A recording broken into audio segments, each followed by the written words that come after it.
Say hello to my little friend here. This is the Henry Homesteader, the little 9mm carbine. Today we're going to talk about this thing. We're definitely going to put some rounds down range, check for reliability, check for accuracy, try to figure out just how cool this thing really is. Let's not waste any time. Let me get my ears in and we'll start slinging rounds down range. All right, now that I got my ear pro in, yeah, it's time to go to work, right? So we're going to be running 3 different types of ammunition through this thing today. I've got some Winchester white box in 115 grain, and obviously it's in a plastic box there, not the original box because it was bought in bulk pack. Then we're going to move down to a couple of other ammunitions. The Igman 124 grain ammo and the Sterling steel case. Going to be interesting to see how that works in 115 grain. Both of those from our friends over at Global Ordnance. So I've got the 115 grain here all loaded up, and we got some steel about 50 yards or so out, maybe not quite, and just gonna put some rounds on steel, see how reliability is. Let's do it. All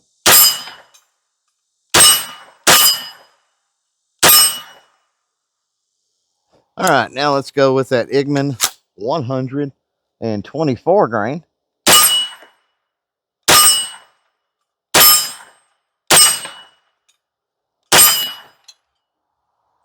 So now I'm loaded up with the Sterling 115 grain steel case, and if any of this ammo is going to give us issues today, it's probably going to be this, and I'll tell you why. I've got quite a bit of this stuff, and no matter what gun I use it in, occasionally I'll get one that fails to fire. I can take it, I can put it back in, chamber it back up, usually fire it again and get it to work. So what that tells me is that with the Sterling steel case, there's probably some inconsistency with the primer. Some of the primers are a little bit harder cup than the others, but we'll see how it does. Here we go.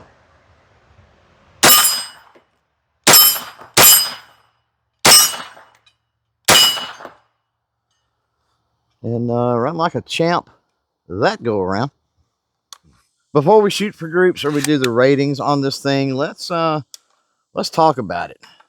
And yeah, the Homesteader, a 9mm carbine from Henry. As you can see, wood furniture on this thing. It does have texture on the forend and the grip or the wrist of the stock. Again, that Tang style safety back here, which I really like.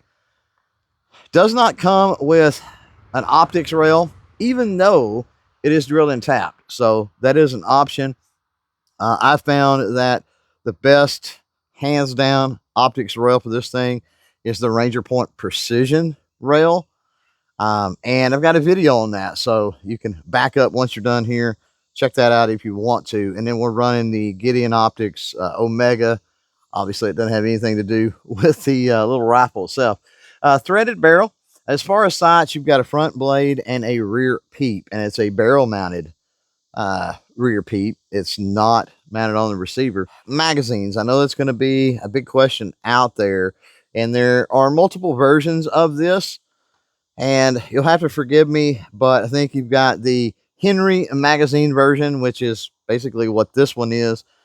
Yes, there is a Glock version that's available, and then there's one that is either like a SIG or a Smith & Wesson. I can't remember, but there are 3 different versions of the mag compatibility, mag well that are out there. So fun little rifle. And I'll tell you, if you are familiar at all with and I don't like doing this in videos, mentioning other brands necessarily, but these rifles aren't in existence anymore. They were discontinued many years ago.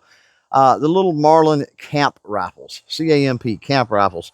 Were very similar in style to this little Henry Homesteader, the Marlin Camp 9 and the Marlin Camp 45. Phenomenal rifles. They are absolute collector's items at this point. So it's really cool to see something modern production that's similar to those, right? We see a lot of the tactical little 9mm carbines out there on the market. So to have something that kind of pays an homage to the old school fuddy-duddy little carbines, wood furniture, I just think that it's really cool. Let me get my Ear Pro put back in. Let me get a rest set up, some targets downrange, and we'll shoot for some groups with this thing and see how it does. All right, we've got some of our targets 50 yards down range. Going to start out with the 115 grain Winchester again and see what we can do. Shooting today from the K-Zone shooting rest from MTM Case Guard. So we're going to run with this one. Here we go.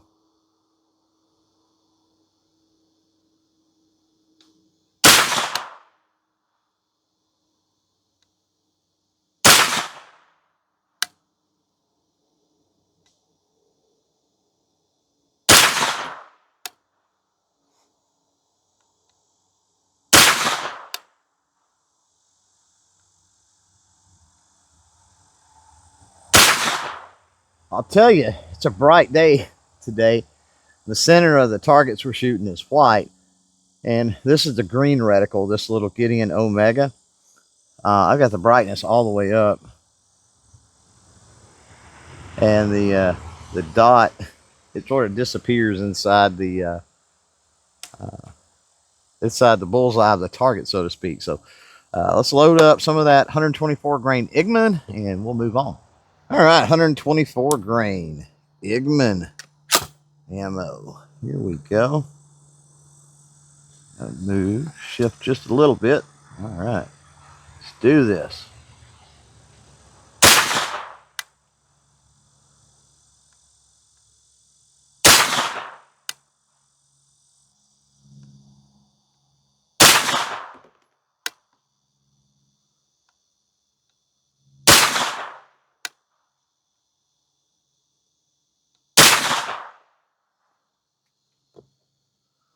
Sweet.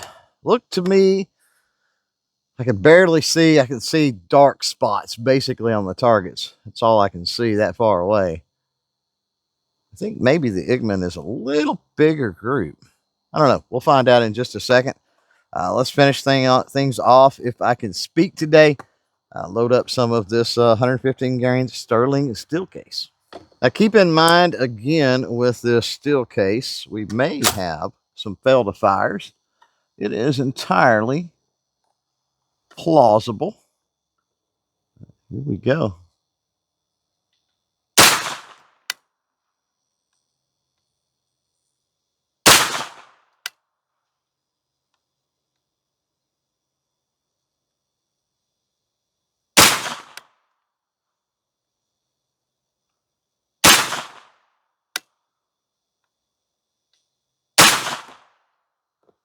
All right, let's go take a look at those targets.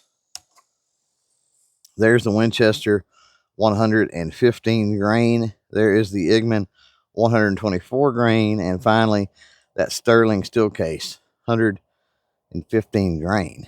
Now, the latter two are imported ammo. I wouldn't call it inferior or cheap or anything like that. Maybe the steel case, of course. It's interesting to see how from the Winchester, name brand, we go up in just ever so slightly our group sizes. But, all in all, even that group right there, white circle being a little bit less than an inch, we've got about 1 inch groups at 50 yards, even with that steel case ammo. So pretty doggone neat. If you're curious about our targets here, printing your own self-adhesive targets, very, very nice. And if you want to know the printer we use, I'll drop a link probably in a pinned comment for that. And you can find all of the designs we use on the CloverTac.com website. But there you go. Pretty good showing across all three of those ammunitions, at least I think. All right, my friends, it is time to rate some things on this little Henry Homesteader carbine. So we're going to bring up the CloverTachometer. And the first thing we're going to talk about, we're going to rate here is looks. Now, I'm going to give looks a good rating. If you are a fan of the Marlin, like I said before, the Marlin Camp series carbines, yeah, you're going to love this. The wood furniture, super nice. Just, it's a nice, clean looking rifle. I don't know what else to say. You be the judge, and obviously comment below whether you agree or disagree with any of the ratings. But yeah, I'm going on looks. I'm going to go good. I think definitely it looks good, right? Second up will be the feel. And again, with feel, I've got to go good. One of the reasons, and I think that might even go to the looks, is I don't want to call it checkering, but the texture in the forend and on the wrist. That feels really good. It's only 9mm. It's in a rifle, but does have that big, thick recoil pad. So as far as any type of recoil goes, it feels good. Trigger, again, that feels good. So not a super heavy rifle or anything like that. So yeah, I think for feel, we're going to stick with that good rating. Next up, let's rate features. And at first glance, features, I'm going to say probably average. The reason why, we've got a threaded barrel, we've got the rear peep, um, it's drilled and tapped. Again, that's actually a drawback. It doesn't have a rail. And I say it's a drawback. Again, the best rail that I found is the Ranger Point Precision rail. So the fact that it didn't come with a rail, for me, wasn't a big deal. Again, Ranger Point Precision rail on this thing with the Gideon Omega optic. Location of the safety, I like that, but I think even though it doesn't come with the rail, you've got multiple versions available as far as the magwell and the magazines that it will accept. I think all in all, I'm going to stick with that average features rating. It's not over the top. There's not, just a ton of unique stuff or bells and whistles, and that's okay. Next up is reliability, and with reliability, I'm going to go good. We ran 3 different types of ammo through this, have ran through it so far. The Winchester 115 grain, the Igman 124 grain, and that steel case Sterling in 115 grain. And even the Sterling so far hadn't had any issues with this Henry Homesteader. And I have had that on multiple other firearms. Like I said, I think that the primers, you just get one that's got a janky primer sometimes. But in this little Henry, everything runs fine. So yeah, we're going to stick with that good rating. Next up is the accuracy category, and you've seen the targets. As far as accuracy, we're going to go with a good rating. At 50 yards, those, my opinion, totally acceptable groups. Even though as we graduated through the different types of ammo, those groups did seem to open up. I don't think anybody out there is surprised by that. But that leads me to something that I want to talk about that I should have talked about while we were looking at the targets. If we take those groups and we extrapolate that out from 50 yards to 100 yards, those groups obviously are going to get a little bigger, right? And so it's really important when you're watching videos, you're looking at reviews and things like that, to pay attention to what type of ammunition is used. Because had I just used the Sterling ammunition, that steel case stuff, and shot this at 100 yards, and for those that are regulars on the channel, I've only got 75 yards here on this particular part of the range anyway. I couldn't do that. But if you would have went out to 100 yards, it'd have been pretty bad groups, I would think, with that Sterling ammunition. We may have to revisit that in another video. However, with the Winchester, I think it would have held pretty decent groups even at 100 yards with this thing. So ammunition choice, super important. And then the final category I think we're going to do is a value. Now, I don't like to talk prices and all that, because depending on the time at which I upload this video and the time in which you watch it, the location you're in, all kinds of factors, who knows? So we're going to talk value. And for value, I think I think the value is going to be, I'm going to give the value average. And I'll tell you why. Again, pretty cool design on this thing. It's very unique to the Henry catalog. If you take the average price of pretty much any Henry, I think this one kind of falls in line. Are there carbines that are more expensive? Are there more expensive brands than Henry? Sure. Are there cheaper? Sure. So again, it kind of lands in the middle. And I'm totally okay with saying that. I do think that as far as value, we're going to fall into that average rating. Now, don't forget, again, that I do have a video on the Ranger Point Precision Optics rail here, along with this Gideon Omega sight. And so you may want to jump over on the channel and check that one out as well. As for this one, we're done. So, yeah, we'll catch you on the next one. Bye.